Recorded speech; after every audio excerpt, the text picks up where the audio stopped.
Hey, how's it going? Welcome into the Locked On Knicks podcast. Gavin Shaw, Alex Wolf, your New York Knicks. You guessed it. They fell to the Atlanta Hawks 117 to 111. Alex, what are we going to talk about? Well, we'll talk about this Julius Randle-less game, which ended with a flurry of RJ Barrett and didn't quite go super well down the stretch, unfortunately. So we'll talk about what that means for the Knicks going forward in a potential Julius Randle-less future.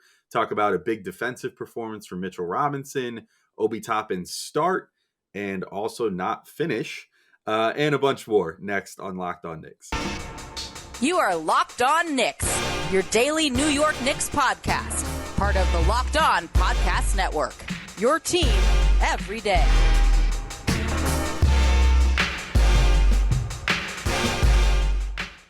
You are Locked On Knicks, your daily New York Knicks podcast. I wanted to thank you for making Locked On Knicks your first listen today and every day. We are now available on all podcasting platforms, including, you know this, if you can see our smiling but through clenched teeth grins, we are now on YouTube.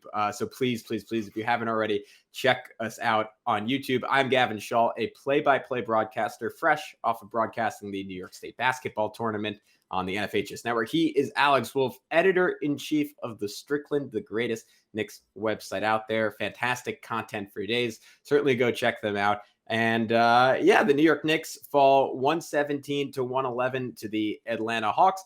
A well-played game. I thought, Alex, the first half from RJ Barrett was one of the better halves of basketball I've seen him play in his entire career. Certainly from a playmaking perspective, that was about as good as it got, empowered by Julius Randle's absence. The second half, and particularly his finish down the stretch, not so much.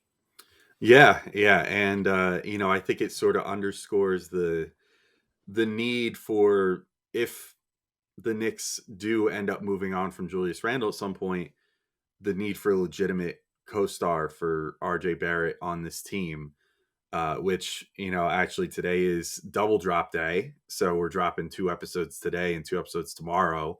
After our game recaps, we'll have up a little later episodes with Ricky O'Donnell from SB Nation talking about the draft. So, maybe listen to that later today. We'll have the episode up with our top 3 prospects that maybe could serve as a good running mate for RJ. But in this particular game, I just, I thought down the stretch, things got predictable in a way that was sort of reminiscent of how things go when Randle's out there, except for RJ was being the one empowered to finish the game, but just didn't have, for one thing, it seemed like the juice left to do it. But then for 2, the game plan just was not great. It's like the rotations didn't make any sense. Once again, Obi Toppin gets in foul trouble with 5 fouls, and yet Taj Gibson, I think, played the last 15 minutes of the game at the power forward spot, not even at the center. He played power forward for the final 15 minutes of the game. It's like, Obi, I know he's not hitting a lot of 3-pointers. Like, honestly, if you went and looked at the stats, Taj is probably hitting his threes at a better rate than Obi is. But Obi at least offers you something else where you can have him on the perimeter, and he doesn't even have to be a 3-point threat necessarily. He can just sort of be the threat of like a driver, a cutter, a slasher. Like, you could put the ball in his hands and he can make a slashing move against a fellow power forward sometimes. Also, that backside lob, Alex, we saw it earlier where RJ hit him, where all the Hawks defenders were staring at RJ. But if you forget about Obi, that's 2 points every time. And I was going to talk about mostly RJ, but Obi on another play, got the ball on the perimeter, like at around the elbow for 3 in this game too, and drove in and made a beautiful dime to Evan Fournier for a 3 at 1.2. So it's like Obi offers you a lot more than what Taj offers you on offense, and Taj wasn't even like rebounding and stuff. So it was just kind of like, what's the point here? And he got cooked like a number of times by a couple guys on the Hawks. But anyway, as far as RJ's concerned, I thought that things just got a little less creative. It was kind of just turning into like, okay, RJ, break down the defense and get inside, except for both Taj and Mitch are basically there already. So you're just going to get swallowed up every time. But we don't really have a better plan than that. So go ahead, be free. And if it wasn't that, it was like having Alec Burks set up the offense when Immanuel Quickley is on the floor, which also just doesn't make any sense because Quickley is definitely the better person to set the offense up and have Burks out there as a potential spot up 3-point option when, Quickley obviously functions so much better as a, a pull up or step back, 3-point type shooter than just purely a spot up guy right now.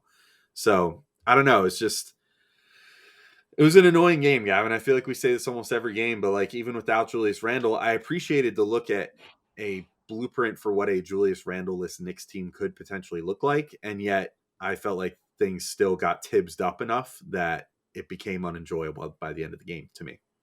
Yeah, I'm with you. And I thought this game functioned as an interesting look at the Knicks' future. I mean, obviously, if I had to bet, I'd put it like 75%, 80% that Randall is on the team opening day next year. Like I'd still be pretty surprised if he's not. But maybe this is the future, like post-trade deadline next year or in a season and a half. I feel like we got some perspective on, all right, RJ, like we've been arguing for this for weeks. Like he is the preeminent star on this team now. What does an RJ centric team look like?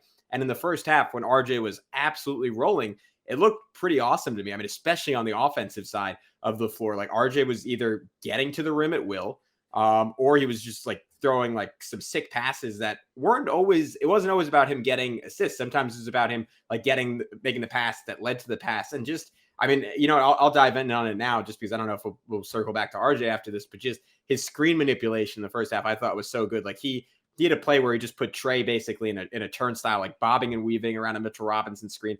Then when Trey was almost like borderline, like concussed by like running back and forth, RJ just put a shoulder into him and finished over him. And then just his ability to, again, win the floor was spread. And it was in part because you have to respect that lob threat that Obi has. He was just getting to the rim at will. Like he absolutely toasted Bogdan Bogdanovic.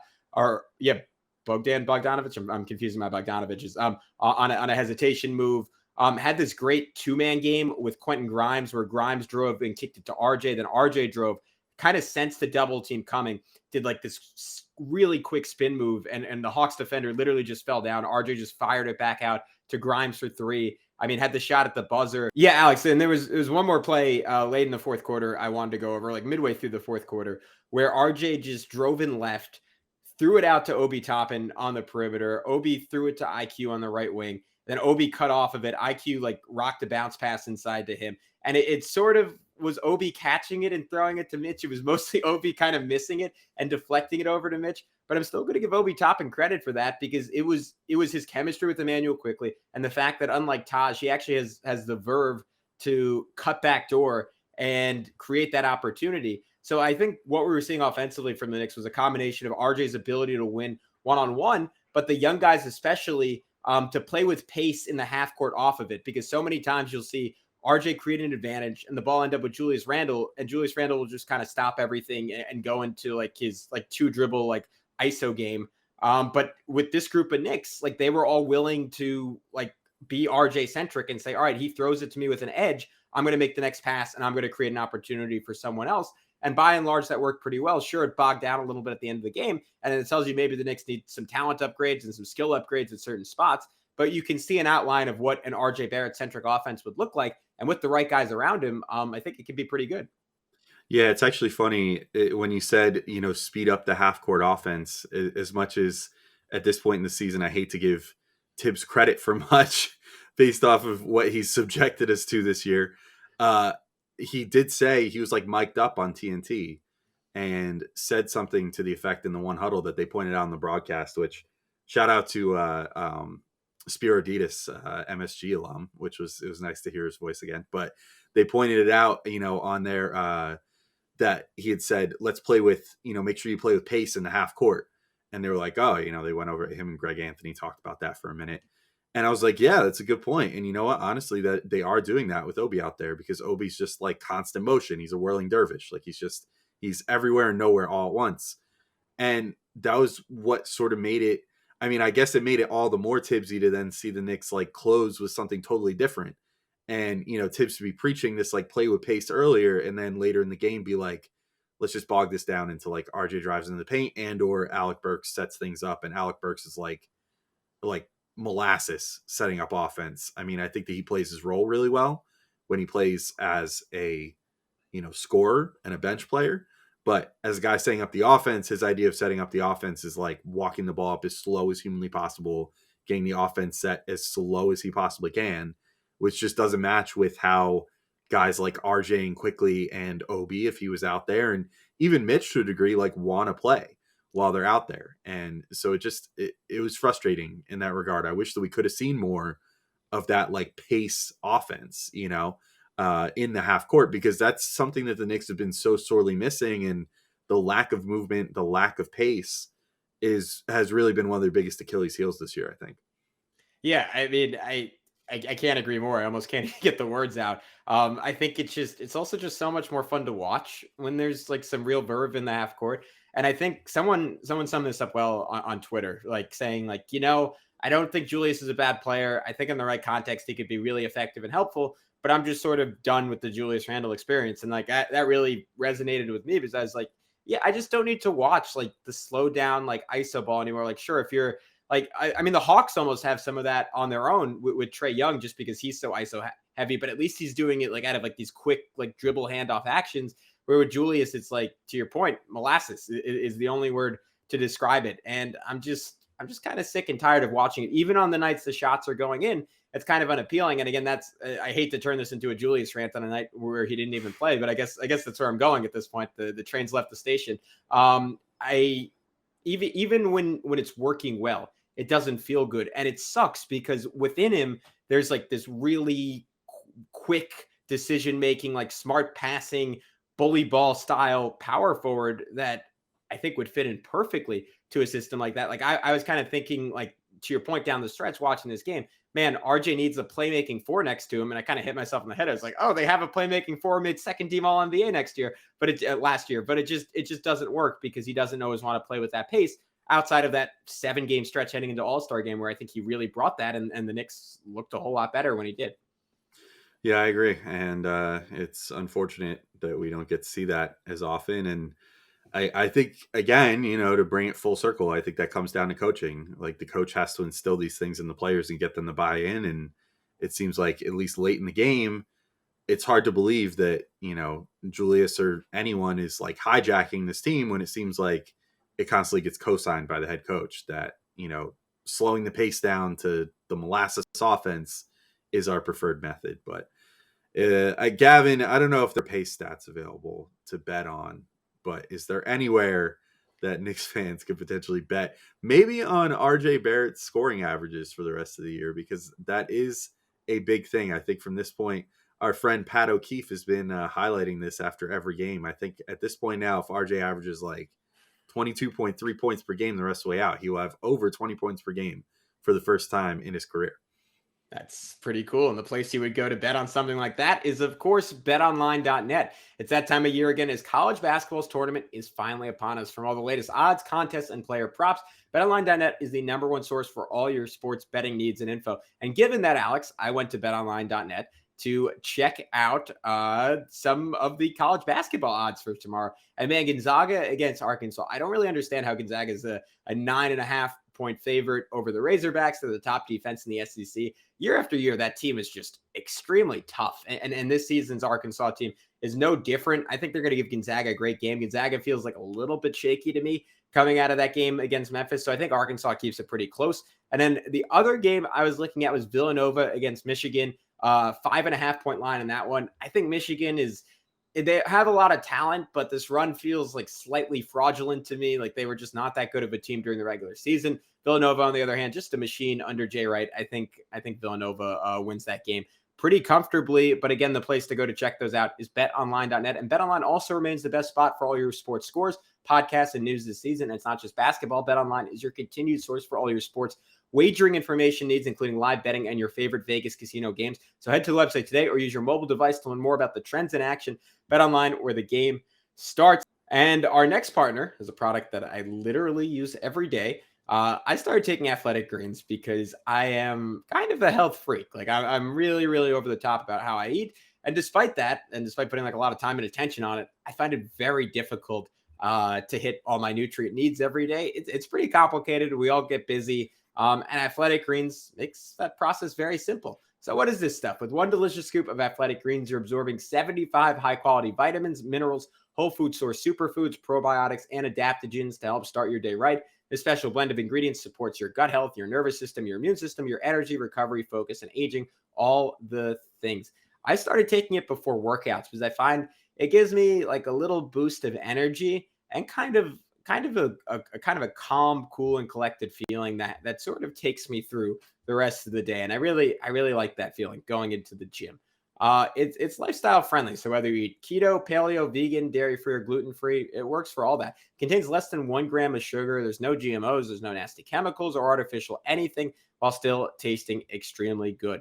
And it costs less than $3 a day. You're investing in your health, and it's cheaper than your cold brew habit. It's cheaper than getting all the different supplements yourself. That's kind of the premise. You're investing in an all-in-one nutritional insurance. And the great thing is it has over 7,000 five-star reviews. So right now it's time to reclaim your health and arm your immune system with convenient daily nutrition, especially heading into flu and cold season. And just one scoop and a cup of water every day. That's it. No need for a million different pills and supplements to look out for your health. To make it easy, Athletic Greens is going to give you a free 1-year supply of immune-supporting vitamin D and 5 free travel packs with your first purchase. All you have to do is visit athleticgreens.com/NBA Network. Again, that is athleticgreens.com/NBA Network to take ownership over your health and pick up the ultimate daily nutritional insurance. All right, so we are back on the Locked On Knicks podcast. And Alex, I'm going to throw it over to you. We've kind of covered RJ, we've kind of covered Obi. Who did you want to touch on next? I mean, I think we could probably go to Mitchell Robinson. I thought this was a good game for him. 35 minutes. The stats outside of the stocks, which I'm going to bring up in a second. I mean, the base stats won't blow you away. Like 9 points, 6 boards, 4-6 shooting, 1-6 from the free throw line. I mean, he's got to fix that soon. I mean, he's got to figure out how to shoot free throws. Like some of them were kind of, I won't say backbreaking, but they came at somewhat key moments, and some of them came after plays that he himself generated. Like, I mean, he had 2 really good offensive sequences. One had a switch on with Kevin Huerter on him and just absolutely destroyed him. It was like Shaq on Chris Dudley levels, just like turned around and just dunked over him because he knew that he could, and obliterated Huerter on that play. And that was great. And not a play. Go ahead. I just want to very quickly note on that. That Julius Randle has looked off Mitchell Robinson in similar mismatches no less than 600 times this season. And Evan Fournier, bless his heart, the one guy willing to make that pass seemingly all year, gives Mitch a chance. And look what he does. He buries Kevin Huerter. He sent him back to Albany. As Spiro Ditas told us a million times, that's where Kevin Huerter's from. So thanks for that, Spiro. But yeah, I've been waiting all season for that. So that was for me. That was the highlight of this game.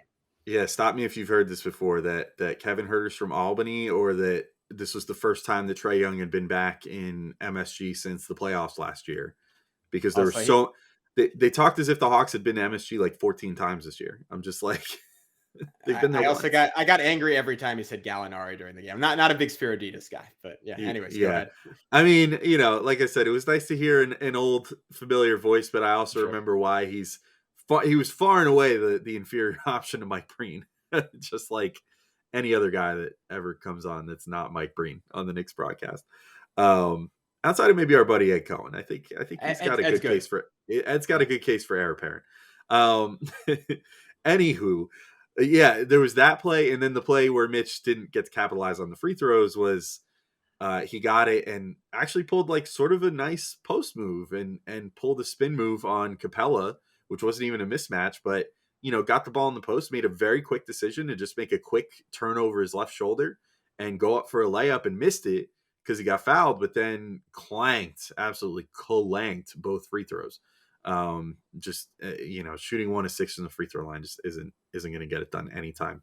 And that's definitely something he's got to work on. But the 7 stocks that he got in this game, all super impressive. I thought the timing was immaculate. His ability to clean up other people's messes was great.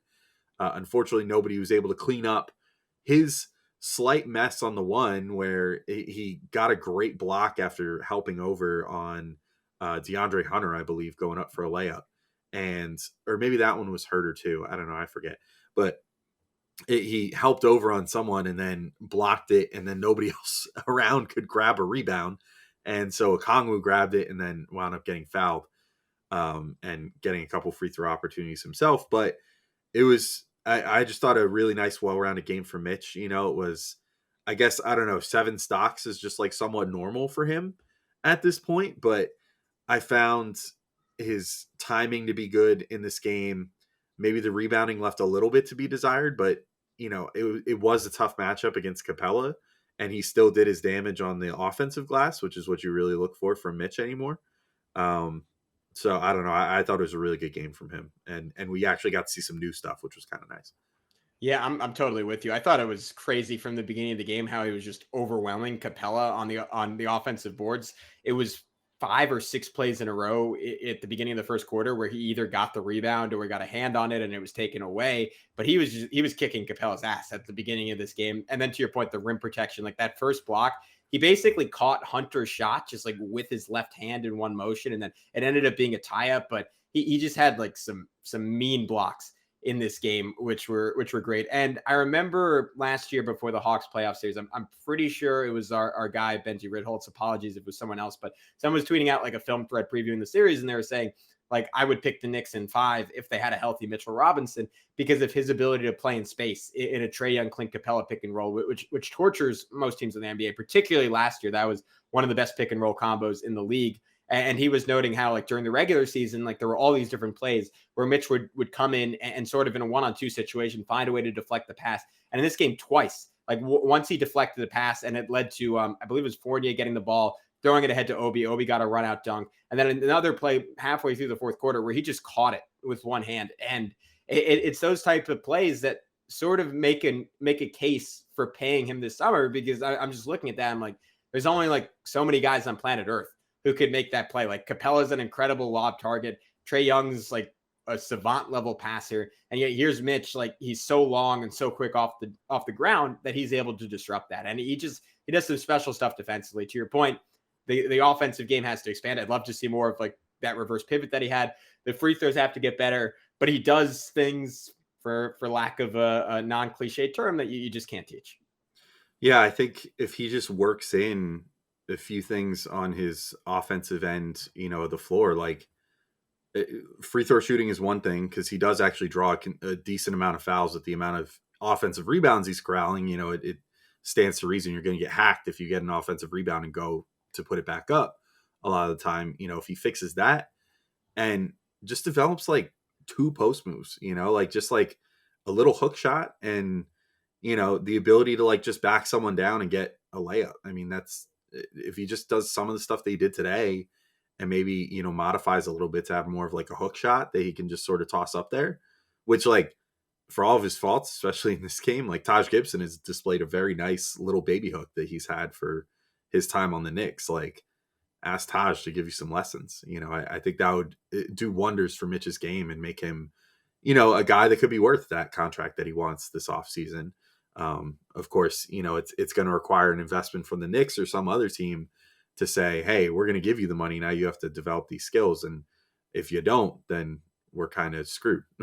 So, but when we're talking about working on things, I think some people might be interested in working on their car soon because it's nice out. And you guys know that means you got to check out rockauto.com. With the ever-increasing number of makes and models, you guys know it's impossible for your local chain auto parts store to stock all the parts you need. If you've ever been like me and you've walked into one of those stores, you hate the experience because it's a bunch of dudes sitting behind a desk, and then you go up and you're like, you start asking the questions about the parts you need, then they're like asking you, all these intricate questions about your car that have nothing to do with the part that you came up and said that you need. Then they give you the price and you're like, oof, like your eyes pop out of your head because it's so expensive. And they tell you it's going to take a few days to come from their warehouse because, of course, they can't stock it at the store. They don't have enough room. It's a tiny store. Think of how many cars there are. And, then when it all comes down to it, you end up paying a ton of money, having to wait a few days anyway, going to pick it back up at their store. And, it burns a huge hole in your pocket or on your credit card statement or whatever to get the part that you need. Well, that's where you can go to rockauto.com. Why would you want to spend 30%, 50%, or even 100% more for the same parts from a chain store when you could get them off rockauto.com and have them sent right to your house and have them be a lot less expensive? For example, if you want to fix up the family van, a Honda Odyssey fuel pump is $353 from a chain store, just $216 from rockauto.com. With that amount of savings, you could take the family out for a nice dinner after you fix the family van and still break even on that, box store price. So definitely head to rockauto.com right now, and you can see all the parts available for your car or truck. If you decide to get something, right, Locked On in their How Did You Hear About Us box so they know we sent you. Amazing selection, reliably low prices, all the parts your car will ever need. rockauto.com. All right, we're back. Gavin, I'll just remind everybody again, there is going to be a second episode coming from us today. If you're listening to this in the morning, if you check back in the afternoon, there will be another episode in your feed. But if you're listening to this in the afternoon, there's probably already 2 episodes in your feed today. There's this episode and then another episode with Ricky O'Donnell from SB Nation, where we're getting into some NCAA tournament week 1 chit chat about what happened over the first weekend of the tournament, how it affects some of the prospects. And we're getting into the big 3, the top 3 guys projected in the draft in the first episode. But Gavin, as far as this miserable affair, I'll throw it to you. What do you want to talk about next? We've gotten through, RJ, we've gotten through Mitch. I don't know who stands out to you that we should talk about next. Yeah, Emmanuel Quickley, pretty awesome game. 17 points in 25 minutes, 5 boards, 2 assists. It was a little stat padding and garbage time. 2 of those layups came after the game was pretty much decided. But I loved the way he attacked the rim, especially in the fourth quarter. Like it was really one play in particular that really stood out to me. And it was interesting because, I mean, speaking of the broadcast team, as we already did, I thought this was a very good point by Greg Anthony. And in like the first or second possession of the game where he was, I can't remember if it was someone on the Knicks or someone on the Hawks, but someone got called for an illegal screen. And he said, a lot of times that's just as much on the guard as it is on the big, because you got to give your big a second to get established before you make your move. And we had Prez on recently, and he was talking about like one of the most essential skills he wanted guys on the Knicks to learn is for the bigs to learn like screen craft. And I thought we saw some really good flashes of that from both Jericho and Mitch in this game with their ability to flip their screens at the last possible second. I already mentioned RJ and Mitch kind of doing that dance to just torture Trae Young on one play. There was another one with RJ and Jericho where he crossed one way and then he kind of like gave Jericho like an extra second to flip the screen, cross the other. Herter got a step behind him. And then again, unlike last season's Immanuel Quickley, he had the burst to get all the way to the rim, beat DeAndre Hunter there as well, and hit this smooth righty layup. Had another two like very late in the game, again, where it was essentially over, where he showed off like kind of like a nice hesitation and going all the way to the basket, excuse me. The big thing to me is that he has the intent to get all the way to the rim. I almost don't care like what the context is or whether the shot goes in. I just don't like him settling for floaters at this point because we've seen that he has the burst. He has the aggressiveness to get to the basket. His efficiency is only going to increase over time. It's certainly an area he has to get a whole lot better, both in terms of volume and accuracy once he gets to the rim. But I love the attitude from IQ, and you combine that with his shooting really picking up, you got yourself a real player at the backup point guard spot. Yeah, I'm with you there. I mean, I liked the game from IQ a lot as well. I like that his shooting touch is coming back. I'm very appreciative of that from him because there were so many times, over the last few months where I was legitimately worried that was starting to leave him. But, or it just that maybe last year, sort of like how Randall's was, that it was just sort of an aberration that his shooting was as good as it was last year. But that certainly doesn't seem to be the case.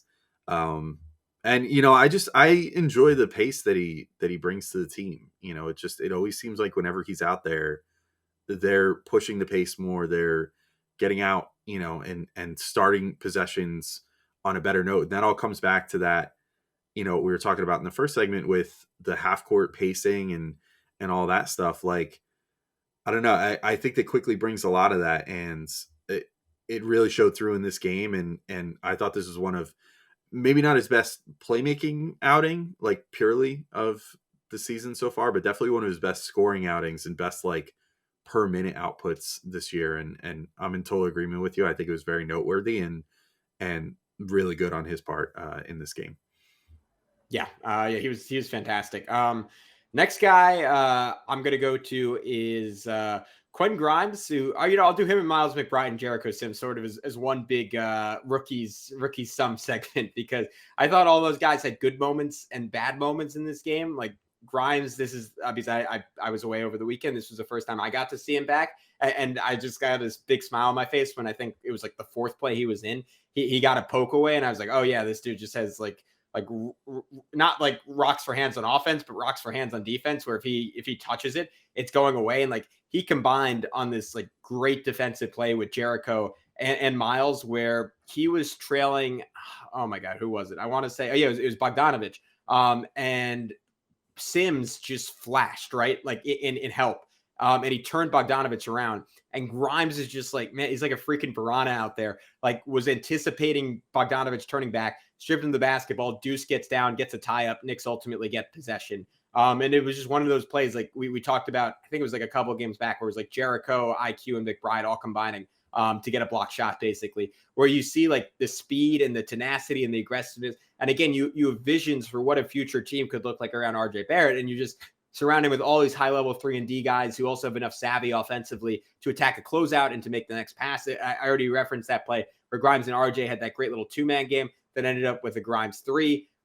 Grimes also was the one who got a rebound in traffic and then got the throw ahead to RJ to set up that layup 10 in the first quarter. It was like a nice bit of toughness and a nice bit of awareness to get the basketball up the court. He also had some lows. Like he missed 2 threes that he just absolutely forced. And it sort of felt like, oh, I haven't gotten a shot in a while, so I have to fire these up. But overall, a good game for him. Similar with Deuce, like where Deuce like had a nice pass, hit a nice triple off of a pass from Grimes, but had some bad plays defensively against Bogdanovich. And Alex, I'd be curious your thoughts on this, because I think his one-on-one defense is really, really good, but his off-the-ball defense, and this is a problem for so many guys on this Knicks team, really leaves something to be desired, where he overhelped, and the first time gave up a 3 to Bogdanovich, the second time overhelped, and then was like, oh shoot, I'm going to do it again. Closed out too hard. Bogdanovich sped right past him and hit a double pump layup at the rim.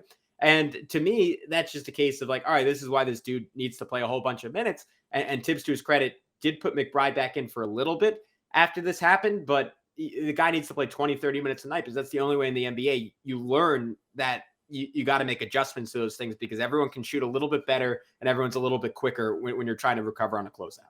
And the other thing is that, I think Tibbs is so much like a practice coach, but there's only so much you could teach in practice, right? Like, your teammates and their tendencies and what's going to happen roughly, because you're all in practice together. In a live game situation, help defense, requires that, like you said, the kind of stuff you can only learn on an NBA court, as far as getting the timing right and knowing when to gamble, when not to gamble, that sort of thing. And I'm in agreement with you. I mean, it's got to be a priority the rest of the year to play a guy like Deuce more minutes, than like 8.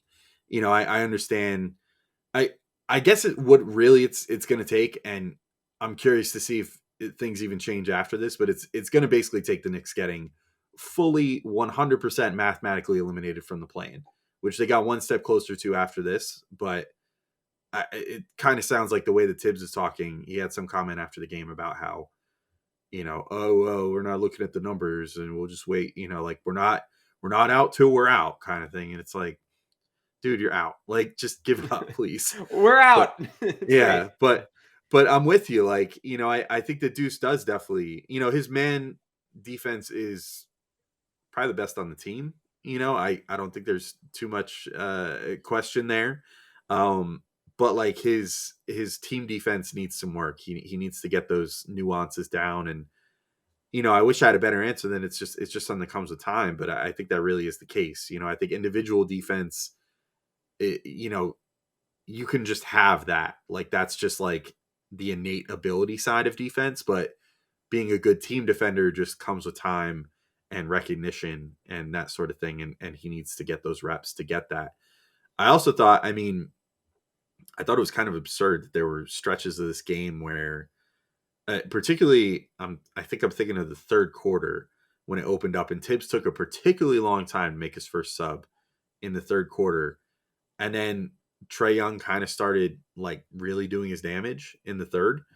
And not one of Grimes, Quickley, or McBride were in the game at that time. And all 3 of those guys would have been a pretty decent guy to throw on Trae Young and say, stop him, or at least slow him down. And Tibbs didn't do that. And that's just another one of those things where he could have set up a really nice, like, learning experience for Deuce McBride. against Trae Young and put him out there on him. I guess that's something that he only affords to Frank Ntilikina at the closing seconds of a half in a playoff game.